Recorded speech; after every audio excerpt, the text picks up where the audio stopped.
성령의 9개 초자연적 은사에 대해서 계속 공부하고 있습니다. 우리가 이제 이 초자연적 은사에 대해서, 영적 은사에 대해서 공부를 하면서 항상 갖고 있는 이제 의문들은 뭐 사역자나 평신도회나 그 의문은 거의 똑같습니다. 왜냐하면은 잘 안 일어나니까. 이 은사가 우리가 공부를 하면은 너무 소중하고 너무 파워풀하고 너무 귀한데, 문제는 우리 삶 속에서도 그렇고 사회 가운데서도 이게 잘 안 일어나니까 몇 번 시도해 보다가 사실 잘 안 되면 사람들은 대부분 그냥 포기하게 되죠. 일상적으로 이거는 뭐 나하고는 상관이 없나 보다 이렇게 포기를 합니다. 근데 그 포기를 하는 사람, 그러니까 그래도 끝까지 이렇게 추구하는 사람들이 또 있어요. 그 있는 과정에서 왜 그러면 그런 사람들도 그렇게 끝까지 또 추구를 하고 구하고 그러냐 하면은, 또 그런 데 대해서는 조그만 이제 경험들이 쌓이니까 그게 너무 좋으니까 또 하기도 합니다. 중요한 거는 이게 우리가 초자연적인 질서와 하나님은 초자연적 존재니까요. 하나님이 영이시고, 근데 우리는 이 자연 세계에도 살고 있으니까, 육을 가지고 동시에 영을 가지고 있으니까 영과 육이 항상 충돌하는 그 공간에 우리가 위치하고 있습니다. 그래서 자연적 질서와 초자연적 질서가 자꾸 충돌하는 과정에서 우리가 육이 너무 강하니까 결국은 초자연적인 것은 멀어지고 점점 자연적 질서 안에 편입되는 그런 결과를 가져옵니다. 아담 같은 경우에도 보면은 하나님의 음성을 듣고 하나님의 모습을 보고 다 했는데, 죄를 짓고 난 뒤에 이제 육이 완전히 영을 오히려 지배하는 그 과정으로 들어가 보니까 그 범죄 이후에는 하나님 볼 수도 없고 많은 음성을 들을 수도 없고, 그러다 보니까 이제 자연적 세계의 질서 안에 완전히 이제 들어가 버리는 그런 결과를 가져왔습니다. 근데 그런 측면에서 우리가 이해를 할 때 이 초자연적 이 은사는 그 부분에 다시 우리에게 오픈 도어를 해주는 그 아주 소중한 그런 기회로 우리에게 주신 겁니다. 잠언서 15장, 9장 1절부터 우리가 한번 가보겠습니다. 지난주 우리가 공부했던 거, 그러니까 지혜의 말씀의 은사. 근데 이 지혜의 말씀의 은사는 잠언서 전체에 나와 있는 이 지혜하고는 조금 다릅니다. 어떤 거는 이렇게 겹쳐 있기도 하는데,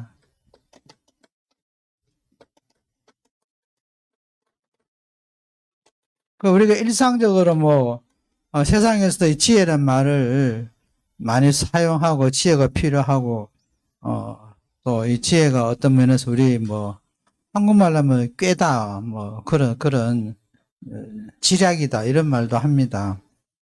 근데 이 잠언서에는 그 두 개가 이제 같이 공존하고 있으면서 어떤 거는 초자연적 어떤 그런 역사를 나타내기도 하고, 어떤 거는 자연적 질서 안에서 나타난 지혜도 있기도 있습니다. 그 지금 1장에 보시면은 1장에 같이 한번 읽어볼까요? 지혜가 그 집을 짓고 7 기둥을 다듬고 2절 짐승을 잡으며 포도주를 혼합하여 상을 갖추고, 그러니까 이 말씀이 이 집을 짓는다는 말은 이 가정을 세운다는 의미로 우리가 받아들여집니다. 그 기둥을 다듬고 하는 것은 이 교회를 상징하고요. 그래서 하나님의 그 블레싱이 이 지혜를 통해서 온다는 것을 나타내는 말씀인데, 우리가 성령님에 대해서, 성령님이 이 은사를 주실 때 성령님의 속성에 대해서, 그러니까 성령님이 가지고 있는 원래의 그 네이처, 성령님의 네이처에 대해서 우리가 좀 이해가 필요합니다. 그러니까 이사야 11장 2절에 보면은 성령이 어떤 그 신적 디바인 네이처라고 그러죠. 신적 그 속성을 가지고 있는 거에 대해서 지금 말씀하고 있습니다. 그 말씀을 보면은 11장 2절에, 이사야 11장 2절입니다. 이게 유명한 말씀이죠. 우리가 다 이해하는 말씀입니다. 여호와의 신 여호와의 신이라는 것은 성령을 상징합니다. 그 지혜와 총명의 신이요. 그 Spirit of the Wisdom. 여기서 이제 총명이라는 말은 이제 understanding이라면 이해할 수 있다는 그 의미예요. 그 모략과 재능의 신이에요. 재능이라는 것은 파워, 능력을 이야기하고, 모략은 카운셀하는, 그러니까, 그런 의미로 이제 이해가 되는데, 그러니까 우리가 이제 지혜의 말씀을 이해할 때 필요한 것은 또 이해력입니다. 항상 understanding하고 지혜하고 항상 같이 간다는 것에 대해서 좀 유념할 필요가 있습니다. 그 다음에 이제 두 번째 이제 지식의 말씀은 이것도 이제 브레이크트루 기프트, 계시의 은사 중에 하나라고 말씀하셨죠. 근데 여기에서 지식의 말씀은 일반적 지식을 의미하는 게 아닙니다. 우리가 하나님을 경험적으로 아는 지식, 혹은 성경 말씀을 이해하는 그 지식, 그것과는 상관이 없는, 그것과 구별되는 겁니다. 그래서 이 지식 말씀은 그러니까 어떤 사람이 어떤 상황에 대해서 과거와 현재의 상황에 대해서 성령께서 말씀해 주시는 어떤 그 비밀적인 것을 알려주는 의미에서 지식입니다. 우리가 이제 지식의 말씀을 번역했는데, 이걸 옛날에 제가 뭐 기도원에 가서 한번 들었는데, 한국말로는 이상하게 번역을 했더라고요. 지금 기억이 안 나는데,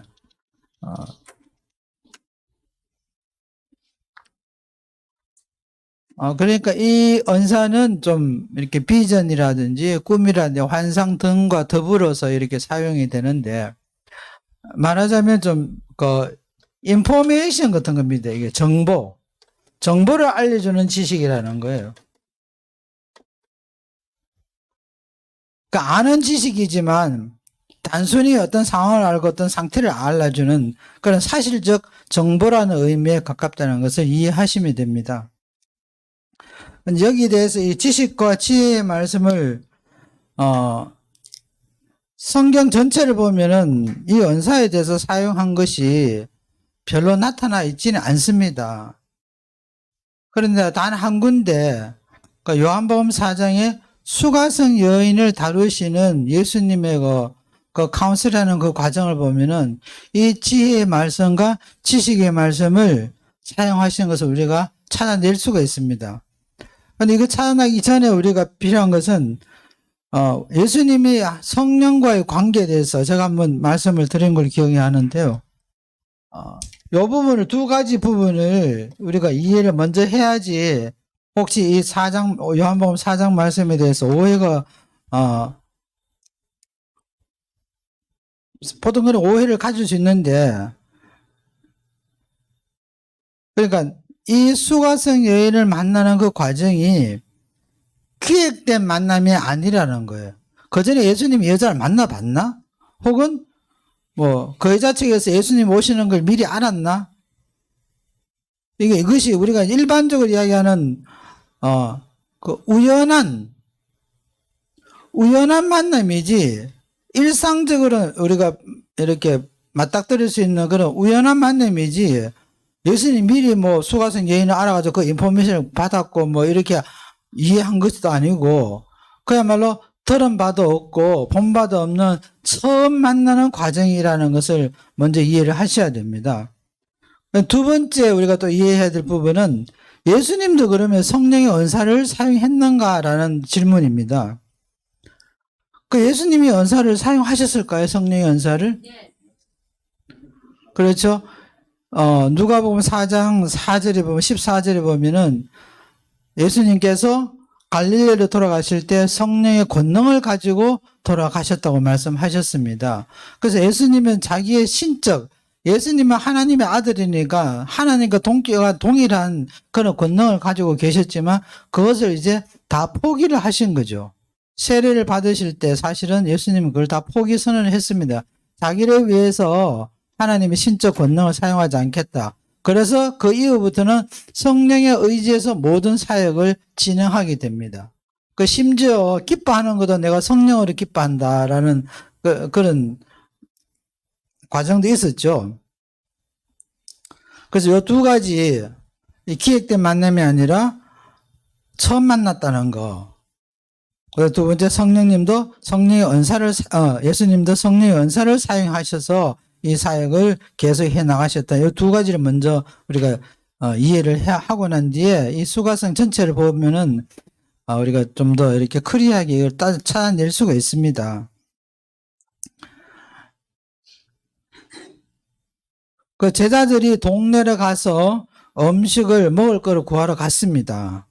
그때 이제 이 수가성에 있는 이 여자가 물을 기르러 왔어요. 물을 기르러 왔는데 거기 약간 한 가지 의문이 우리가 있습니다. 예수님이 혼자 계셨을까요? 아니면 다른 제자가 있었을까요?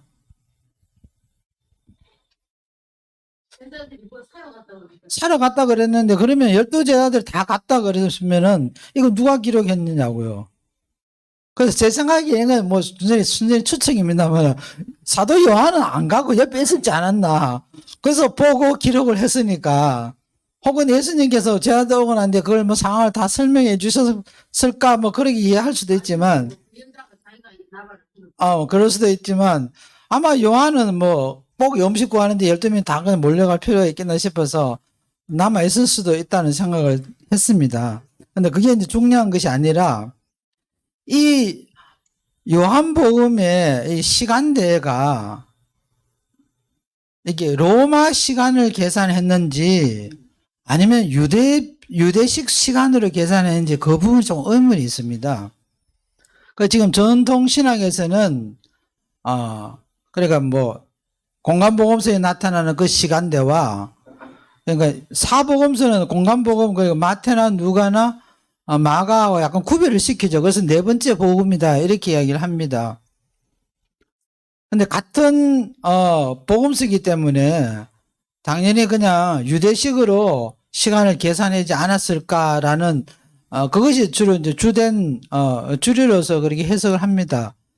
근데 그거를 이해를 하면은 이 닭이 울 때 베드로가 이제 예수님 부인하고 이런 과정을 시간이 몇 개 쭉 나오죠. 그때가 몇 시더라, 뭐 몇 시였더라, 9시였더라, 뭐 3시였더라 이런 이야기인데 그거하고 이를 맞춰보면은 이게 꼭 유대식 시간이 맞을까 이런 의혹이 듭니다. 그 유대식 시간을 맞추려고 그러면 로마 시간은 지금 우리가 쓰는 시간과 같으니까요.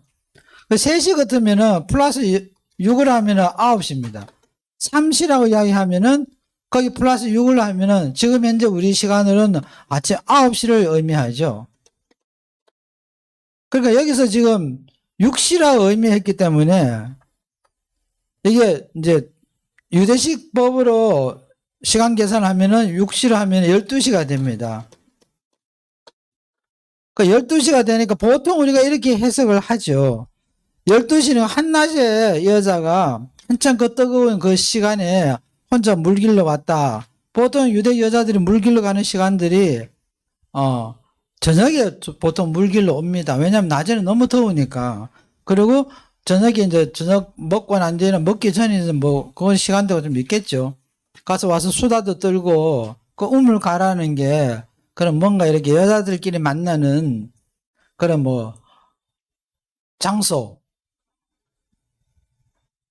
그런 걸로 이제 이해를 하면은 저녁 시간으로 만약에 이게 로마 시간으로 계산하면은 그냥 6시입니다. 6시 같으면은 뭐 아침 6시는 아니겠죠. 배가 고파가지고 꼭두새부터 뭐 먹을 거 사라고 꼭두새부터 예수님 힘들어가지고 앉아서 물가에 쉬시고 물을 달라 그렇게 하려고 그러면 아침은 아니에요.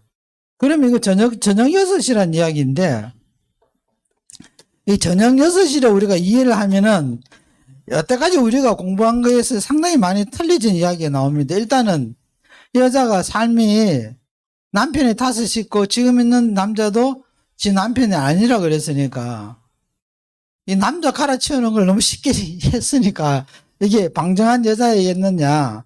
그러니까 어떤 사료에 의하면은 수가성 여인이 뭐 창녀가 아니었을까라는 또 이해를 합니다. 근데 그렇게 주장하는 사람들에서도 반론은 창녀였으면은 동네 가서 예수님을 만났다고 그리스도를 만났다고 막 이렇게 자기가 이렇게 이야기했을 때 누가 그 여자 말을 순순히 믿고 동네 사람들 다 예수님 뭐 만나러 왔겠느냐 또 뭐 이렇게 그 반론하는 거 보면은 또 그것도 또 맞지 않는 것 같기도 하고요. 그래서 이 부분은 지금도 여전히 신학적인 논쟁거리가 됩니다. 그러니까 일단은 우리가 이때까지 알고 있는 이게 유대식 시간대로 계산하고 일단 보겠습니다. 그래서 이제 그걸 반대하는 사람들은 아니 남편 6이 있다 해가지고 그 여자가 꼭 방정하지 않다를 이해를 어떻게 할 수 있느냐, 그렇게 뭐 규정할 수 있느냐라고 말을 하는데, 그 당시에 그 율법 사회 뭐 사마리아 쪽에서도 그래도 율법 사회로서 그 기능을 하고 있었기 때문에 남자들이 이혼을 하면 하지 여자 쪽에서는 이혼을 해달라 이렇게 말할 수 없는 부분이거든요. 그러니까 남편을 다스 가르칠 때 남자들이 다 네 싫다 이제 너 이혼하자 이렇게 떠나가서 여자가 혼자 된 거고 계속 남편을 다른 남자를 만났고 뭐 이런 경우가 생겼으니까 꼭 그걸 보고 뭐 여자가 방정하지 않고 뭐 음란한 여자다 이렇게 또 지칭하는 게 합당하냐 뭐 이런 이야기도 있습니다. 근데 이것은 이제 우리가 지금 언사를 다룬 문제에 있어서 꼭 이렇게 뭐 필요한 이야기 아니지만 우리가 이제 성경 전체를 이해하는 데서 이런 부분들에 대해서 그런 게 있다는 것을 알아주시면 되겠습니다. 그래서 아무튼 그 과정을 보면은 그 과정이 왔고 예수님께서 이 여자를 만났을 때는 그 주변에 만 다른 여자들이 쭉 있었으면은 그 사역하기가 좀 힘들었을 수도 있다는 그런 우리가 생각할 수 있어요. 왜냐하면 예수님께서 사역하러 들어가실 때는 초창기에 보면은 12제자들이 있지만 중요한 사역할 때는 항상 3명만 데리고 들어갔습니다. 그러니까 요한하고 야고보하고 베드로만 데리고 들어간 경우가 몇 번 있습니다. 그래서 왜 그러면 셋만 따로 그냥 데리고 다녔느냐?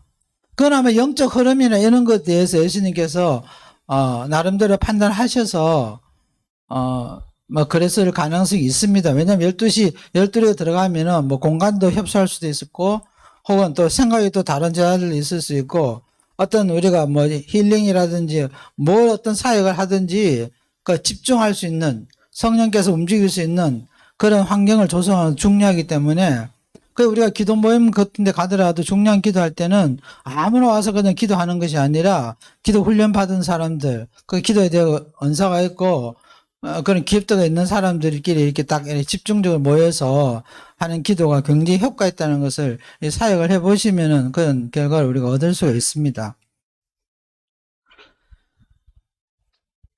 자, 아무튼 여자는 예수님을 그렇게 만났습니다. 만났는데,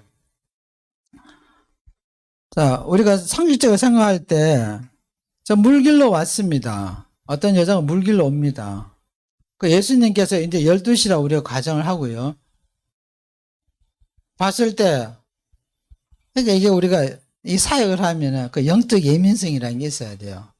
아니, 이 대낮에 다른 여자들 아무도 없는데 혼자 물길로 왔다 그러니까 뭔가 something problem이 있다는 것을 예수님이 그걸 감을 잡았습니다. What's problem? 그래서 저기 사람을 피해서 한낮에 혼자서 여자가 물길로 왔다.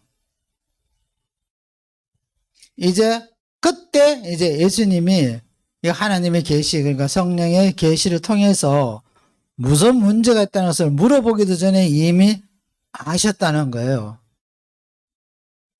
어떻게 알 수 있습니까?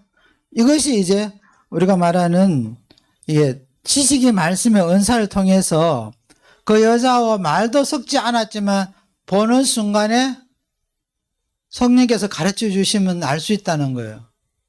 어떻게 우리가 지식이란 말은 정보라 이야기했죠. 그러니까 저 여자가 무슨 문제가 있다고 이제 가르쳐 주시는 거예요. 어떤 문제입니까?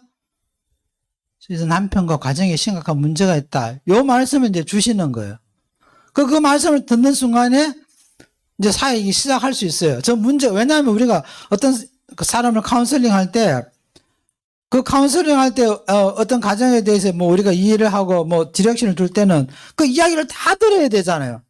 무슨 문제로 오셨습니까? 이렇게 물어보면, 우리 남편이 어쩌고 이러면 그 이야기를 듣다 보면요. 1시간 이상 듣습니다.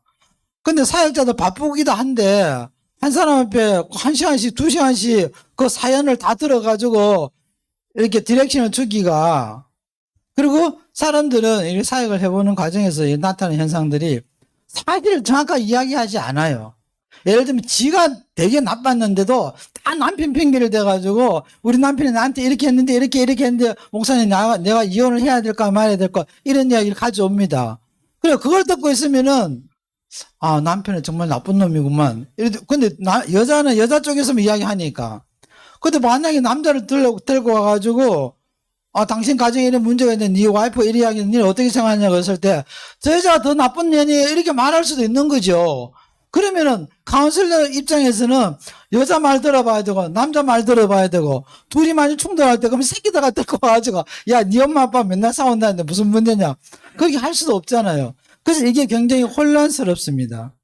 제가 한 번은 말씀을 드렸나 모르겠는데 누가 저한테 카운슬링 요청하길래 자기는 중국 선교를 가야 되는데 그걸 위해서 기도해 주세요 그러더라고요.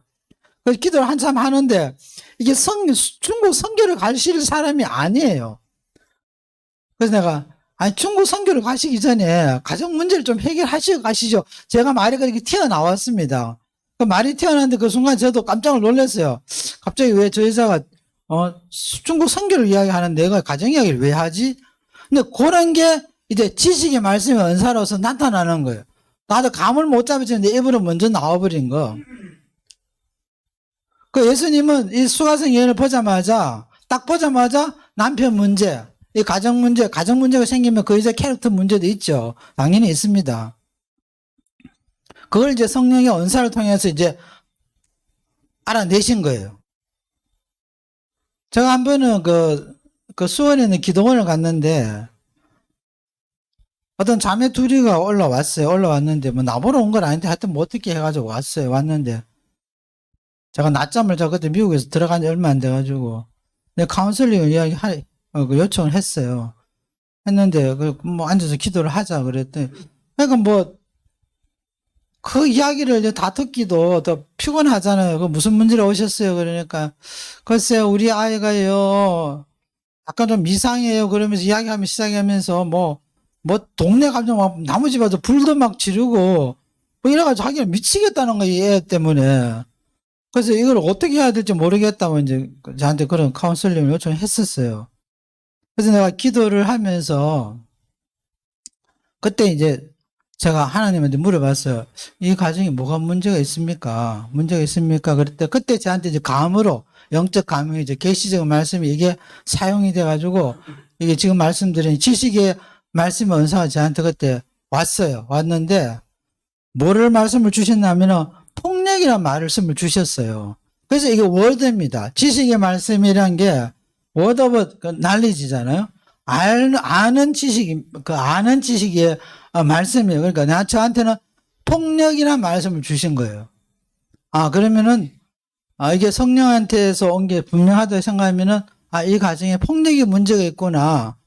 이제 그렇게 제가 이제 이해를 했습니다. 이해해서 그 남편한테 그 부인한테 물어보기를 그 집사님한테 남편이 술을 많이 드세요? 제가 그렇게 물어봤어요. 물어봤더니 술을 좀 먹기는 먹지만 뭐 그렇게 뭐 과다히 그 남편이 덩치가 좋습니까? 이렇게 물어봤더니 뭐 별로 덩치도 크지도 않고 키도 별로 안 크고 뭐 그렇다 그래요. 그래서 제가 그걸 왜 물어보는가 하니까 남편이 굉장히 폭력적이라 해서 이 가정의 폭력의 영이 굉장히 강합니다라고 내가 이야기를 했어요. 그 처음에는 그걸 내가 바로 그렇게 직접적으로 이야기하지 않고 말을 좀 빙빙 돌려서 혹시 상처받을까 싶어서 그랬더니 옆에 같이 한 집사님이 아니 말 돌리지 말고 또 똑바로 그냥 이야기하라고 그래야지 빨리빨리 뭐 정리하지. 그래서 이 집사님이 바로 이야기를 했어요. 자기 가정의 폭력이라는 게 우리가 상상 이상입니다. 그렇게 이야기를 해줬어요. 그래서 아버지가 이 아들을 엄청 두드리고 팼대요. 나중에 이제 거기서부터 이야기가 됐는데 나중에 더 들어가니까 애가 3개월 좀 됐나? 엄마 뱃속에 있을 때부터 이 남편이 와이프를 패기를 시작한 거예요. 그 임신한 와이프를 그렇게 많이 두드려 맞았어요. 그래 애가 정상으로 나오기도 힘들죠. 그래서 그때부터 이미 이 가정에 폭력의 영이 잡혀 있다는 것을 저한테 가르쳐 주셨어요. 제가 말씀드린 거기에 이제 지식이 말씀의 은사입니다. 내가 저 사람을 하나님이 힐링해 주셔야 되니까 내가 하는 게 아니라 하나님 저 과정 어떻게 해결해야 됩니까? 이랬을 때 하나님께서 성령의 은사를 통해서 그 브레이크트루 시킬 수 있도록 저한테 말씀을 주시는 거예요. 그게 이제 지식의 말씀의 은사입니다. 그러니까 카운슬링하는데 굉장히 그게 만약에 지식의 말씀이 흘러나오면은 굉장히 편합니다. 그 문제는 이제 그게 그래가지고 내가 그래서 내가 남편 데리고 오세요. 다시 오세요. 내가 좀 며칠 더 있을 거니까 남편이 안 올라 그럴 텐데 하니까 그러면 남편이 술 끊을 수 있도록 일단 기도를 하시고 그 남편한테 애들 자꾸 때리는 이 손에 술잔을 내려놓을 수 있도록 그걸 기도를 집중적으로 하자고. 그리고 남편 데리고 와야지 이게 사역이 됩니다라고 이야기를 해줬는데 그런 소식이 없더라고요. 내 생각에 뭐 남편 그런 폭력적인 남편이 기도원 가서 기도받자 해서 뭐 따라오겠어요. 그나마 그 처음 본 사람이고 또 특별히 소개받아서 온 것도 아니고 그냥 우연히 기도원에 왔다가 내가 있다 그러니까 누가 옆에서 이야기해가지고 카운슬링 받는 그런 상태였기 때문에 그래서 제가 이게 지식의 말씀의 은사가 참 이게 중요한 게요. 그때도 제가 과천에 있을 때인데 우리 조카애가 자기 아는 여자애한테 카운슬링이 우리 삼촌 와 있다 그러니까 받아라 그래가지고 삼촌 좀 해달라고 그러더라고요. 그래서 걔가 교회를 다니냐 그랬더니 온누리교회를 다니는데요. 온누리교회를 다니는데 it's good 그러더라고요. 그래서 내가 하자. 근데 뭐 장소가 없으니까 우리 집에 들어오는 거는 예리면 뭐 오픈을 안 하니까 못 들어오고 그때 그 과천 앞에 보면은 스타벅스가 있었어요. 근데 거기서 만나게 했는데 요 상황이 조금 재밌어요. 근데 그 자매가 딱 들어와가지고 이제 제가 이제 감으로 제가 제구나라는 느낌이 들었어요. 그런데 내가 일어서서 앉으라 그랬어요. 같이 앉는데 그 애가 그때 그 애가 나이가 25인가 뭐 4쯤 됐는데 딱 하는 말이 뭐라 그런가 하니까 동진이보다 목사님이 더 잘생기셨네 이런 이야기 하더라고요. 그러니까 아니 얘가 지금 카운슬링 받으러 온 애가 얼굴 생긴 것부터 지금 다 본 거예요. 보통 여자애들이 그렇게 안 보죠. 그리고 설사 진짜 잘생긴 남자를 봤다 그러면 속으로 이 목사님 좀 잘생겼네 이렇게 말을 하지 그걸 입으로 뱉는 경우가 드물죠. 사실 처음 보는 목사인데 그것도 카운슬링 받으러 온 애가. 그래서 제가 직감적으로 얘가 음란하구나 생각을 했어요. 근데 그게 음란하구나라는 생각이 이제 영적 제가 이게 좀 내추럴한 것도 있는 것 같아요. 근데 아무튼 이제 영적 감흥이라 그러면은 영적 감흥을 제가 받아가지고 얘가 음란한 문제니까 얘가 카운슬링 요청하는 게 음란한 문제와 연결되어 있겠구나라는 생각이 자연적으로 흘러가죠. 그래서 이야기가 아주 쉽게 풀렸는데 그 과정을 들여다보니까 완전 개판 5분적인 가정이 있더라고 보니까. 아버지는 집 나가 있고 엄마는 남자 갈아치우기는 옷처럼 갈아치우고 이런 상황 속에서 그래서 내가 이게 하루 이틀 사역해야 될 게 아니고 내가 몇 가지를 주고 반드시 지금 해야 되는 걸 엄마하고 떨어져 살아라. 같이 살지 말아라. 그 오래비도 있는데 절대 같이 살아서는 안 된다는 거 하나 주고 몇 가지 디렉션 주고 그 다음에 내적 치료에서 했던 거 자기가 오늘에게서 하는 내적 치료를 다 받았대요. 받았는데 자기 라이프가 체인지 안 된다. 그래서 하여튼 그때 시간이 없어가지고 한 시간 정도 카운슬링 했는데 그 다음 주에 내가 미국 돌아왔는데 바로 편지가 왔어요. 제가 그 편지 아직도 보관하고 있어요. 막 하도 기특해 가지고 여기에 이제 우리가 카운슬링 할 때 사람을 힐링할 때 내적으로 힐링할 때 굉장히 필요한 아주 좋은 무기입니다. 그래서 이걸 지식의 말씀의 은사라고 이야기합니다. 예수님께서 이걸 사용하셔가지고 사용을 시작하셨어요. 근데 그 다음에 이제 예수님이 말을 붙였잖아요.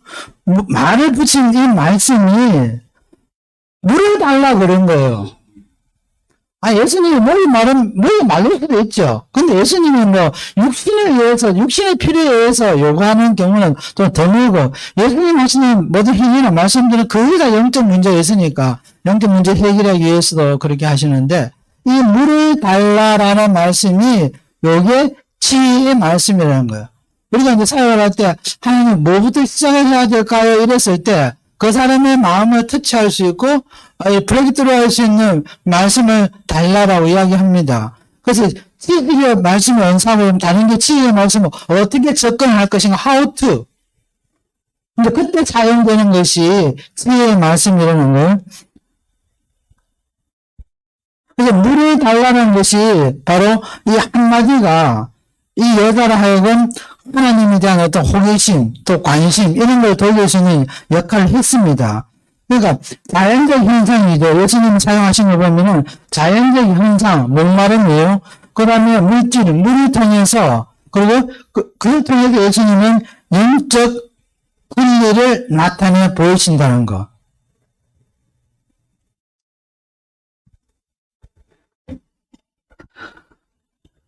자, 잠에서 15장 23절에 가보시면은 이 말씀이 되게 좀 이렇게 여러 가지 의미가 있는 말씀입니다. 원래는 이렇게 이해되지 보통 이렇게 이해하지는 않는데요. 이 말씀을 자세히 보시면은 15장 23절입니다. 같이 한번 읽어볼까요? 사람은 그 입의 대답으로 말미암아 기쁨이 없나니 때에 맞는 말이 얼마나 아름다운가. 여기에 그냥 좋은 말을 해서 사람의 마음을 건드릴 수 있는 좀 위로할 수 있는 이런 말씀 정도가 아니라 여기에 지혜의 말씀의 은사를 상징적으로 나타낸 말씀입니다. 여기 이제 우리가 때에 맞는 말, 지난주에 제가 말씀드린 성령이 주시는 지혜는 때에 맞다, 필요한 그 시간을 주신다는 말씀을 제가 드렸어요. 그래서 여기서 때에 맞는 말이 이 시즌이 되어 있습니다. 저기 보면은 킹제임스 보면은 그 시즌, 그 때에 맞는 때와 시, 예수님이 때와 시에 대해서 많은 말씀하셨습니다. 그러니까 지금 내가 이 사람을 힐링하고 이 사람 브레이크트루 시키는데 필요한 거, 아니 우리 가정에서 뭔가 브레이크트루가 필요한데 필요한 말씀을 받는 거, 그걸 이야기하는 거예요. 예를 들어 현대 성경에 보면 이렇게 돼요. Just the right word가 되어 있어요. 지금 우리가 정말 필요한 말씀이야. 이 시즌이야. For the right occasion. 지금 이 상황에서 정말 나한테 필요한 말씀이야. 이게 얼마나 how great 이냐 이 뜻이거든요. 그 사람은 그 입의 대답을 해서 그 입의 대답은 나를 의미하는 이 사람을 의미하는 게 다른 사람을 의미하는 의미로서 우리가 이해를 하시면 됩니다. 그러니까 우리가 이 말씀이 실제적으로 우리 삶 속에서 얼마나 많이 필요합니까? 결정을 못했을 때 선택해야 돼, 이걸 해야 돼, 저걸 해야 되느냐. 이 사역을 하다 보면은 많은 사람들이 가서 질문하는 게 지금 내가 이런 비즈니스 하려고 그러는데 목사님 어떻게 생각하세요? 그러면 황당합니다. 내가 그 비즈니스 알지도 못하고 자기 상황도 알지도 못하는데 자기가 이런 비즈니스 하고 싶은데 하나님 뜻이 있는지 없는지 기도 좀 해주세요. 이럴 때는 진짜 황당하거든요. 근데 뭐 해달라고 그러는데 나 그냥 뭐 알아서 하세요. 뭐 비즈니스, 남의 비즈니스 문제까지 나는 비즈니스 전공이 아니거든요. 이렇게 대답을 합니다. 하지만 그래도 명예실 목사라 그러면서 좀 필요해가지고 이렇게 이야기하는데 비슷한 이야기를 해줘야 되죠. 이럴 때 정말 지혜의 말씀이 필요한 걸로 믿습니다. 그래서 이 지혜의 말씀과 지혜의 말씀 두 개를 사용해 보면은 사역이 제가 경험하면 되게 재미가 있어요. 재미가 있고 아주 신나고 이게 이렇게 해야 되는구나. 예수님께서 이렇게 하셨고 사도들 이렇게 해야 되는구나라는 것을 충분히 우리가 알 수 있습니다. 그래서 그 다음에 예수님께서 하신 말씀이 남편을 불러오라. 문제가 완전히 오픈한 거죠. 이 남편을 불러오라 그러고 난 뒤에 네가 남편이 없다 그러니까 네가 남편이 다시 있었잖냐. 예수님 어떻게 아셨어요? 바로 지식의 말씀 통해서 아신 거예요. 얘가 남편 다섯이나 있구나. 성령께서 가르쳐 주신 것이고 이거는 왜 우리가 성령의 권능에 대해서 이해를 해야 되나 하면 우리가 이렇게 할 수 있다는 거예요. 이 말씀을 받으면은 충분히 그 사람 상황을 알 수 있겠구나. 그래서 동네 가서 여자 하는 말이 뭐야 하면은 내가 행한 모든 일을 저 사람이 알고 있더라. 그러니까 그가 그리스도가 아니냐 이렇게 말을 했습니다. 근데 우리가 이제 영적 어떤 그런 수준에 따라서 알 수 있는 단계가 있습니다. 뭐 제가 만약에 첫 번째 단계 정도의 지식의 말씀을 알 수 있다 그러면 더 좋은 목사님, 더 영적 파워풀한 목사님들은 더 많이 알고 수 있고, 바울 같은 사람 더 많이 알 수 있고, 예수님 같은 경우는 더 많이 알 수 있는 거죠. 그래서 이 은사들 레벨이 있기 때문에, 우리가 충분히 이 말씀에 대해서 우리가 이해를 하면은, 우리가 사실 이 말씀도 좀 구해야 돼요. 나중에 14장에 보시면 예언을 구하라 그러는 그 말씀, 사모하라는 말씀이 있는데, 그 말씀은 단지 예언만 집중된 것이 아니라 이 여러 은사들에 대해서 바울이 포괄적으로 이야기한 것이라고 이해를 합니다. 그 문제는 아까 제가 서두에 말씀을 드렸지만 이게 이제 잘 안 일어나니까 어떨 때는 또 감이 없어요. 누가 간섭해달라 그러면 뭘 해가지고 이거 뭐 어떻게 해야 되나 그래야 비밀 얘기하고 들어야 돼요. 뭐 모르니까. 그 지식이 말씀이 은사가 없으면은 다른 사람 이 사람 이야기하는 이야기를 다 듣고 그거 들으면서 그 안에서 이제 핵심적인 거 찾아내야 되는데 아까 말씀드린 것처럼 때로는 자기한테 유리한 것만 이야기하고 자기 입장에서 본 것만 이야기하기 때문에 정확한 디렉션을 줄 수가 없어요. 그래서 간섭을 하고 또 하고 또 하고 또 여러 번이 반복되는 경우를 많이 봅니다.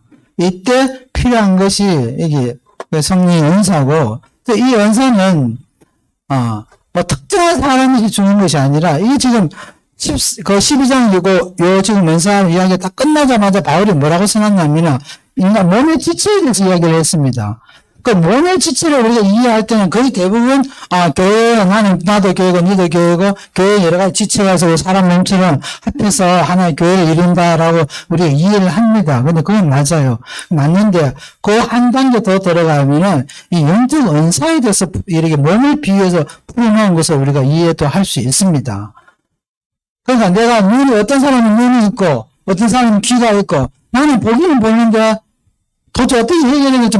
제가 만약에 지식이 많아서 은사가 있을 경우에는 했어요, 문제는. 근데 문제는 보면 보는데 해결을 해줘야 될 거 아니에요? 해결을 해줘야 되는데 해결할 수 있는 그 지식이 많아서 은사가 잘 없는 거예요. 있다 할지라도 그 만약에 미미하다 이랬을 때는 썸바디가 필요한 거야. 나 눈으로 봤으니까 귀로 듣는 네가 좀 해라. 그 다음 사람이 필요하고 그러면 귀로 듣고 말로 하는데 요것만 해서도 안 되는 부분이 있어요. 왜냐면 할 때도 전달이 안 되면 사람들 오픈 안 하거든요.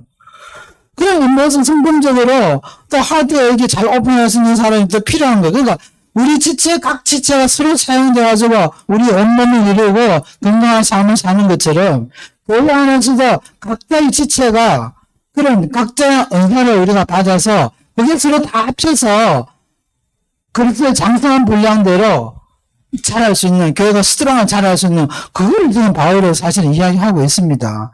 그렇기 때문에 이거는, 특정한 사람이 주는 것이 아니라, 구하는 사람이 누구나 줄 수 있다는 거.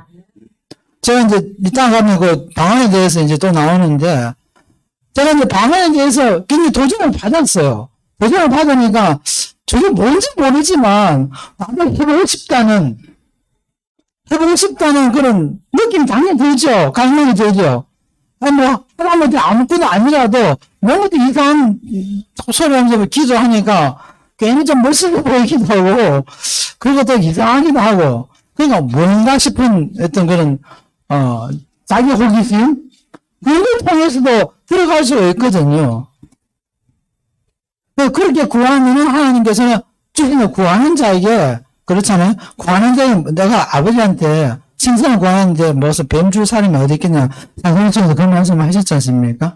근데 그 마가복음에 보면 누가 보는가요? 구하는 자에게는 성령을 주시지 않겠냐 이렇게 말씀이 되어 있습니다. 그리고 그 이제 마태복음에 약간 좀 다른 뉘앙스를 주는데 우리가 구하면 성령 은사를 주시지 않겠느냐 의미로 이해하시면 됩니다. 그래서 누구든지 성령을 받은 사람은 누구든지 하나님의 은사는, 이 성령 은사는 구해야 되고, 또 사용해야 되고, 그렇게 되면, 우리가 세상 문화에, 이렇게 사역을 좀 해보시면은, 세상에 돈 많고, 폼 잡고 하는 게 아무것도 쓸모가 없어요.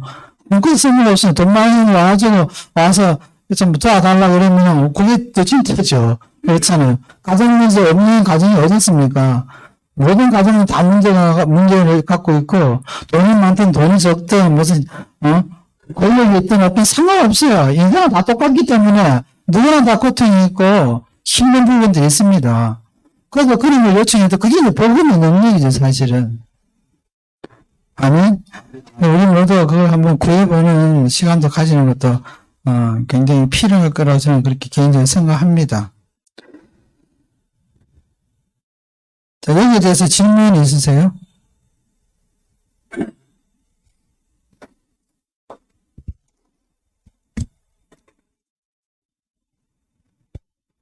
질문 없으면 여기까지 하겠습니다. 하나님 아버지 감사합니다. 우리가 지금 성령의 은사에 대해서 공부를 하고 있습니다. 우리에게 더 많은 지혜와 지식을 허락해 주셔서 더 많은 레벨레이션을 허락해 주셔서 이 말씀들을 잘 이해할 수 있도록 주님 도와주십시오. 그래서 이 말씀, 이런 은사를 통해서 또 우리가 하나님께 나아가는 그 소망들을 통해서 교회가 스트롱하게 세워질 수 있게 하시고 이 마지막 때에 많은 사람들에게 복음을 전달할 수 있는 저희들이 될 수 있게 하시고 그래서 예수님께서 재림하신 그날 주님 앞에 당당히 나아설 수 있는 저희들 될 수 있기를 간구하고 기도합니다.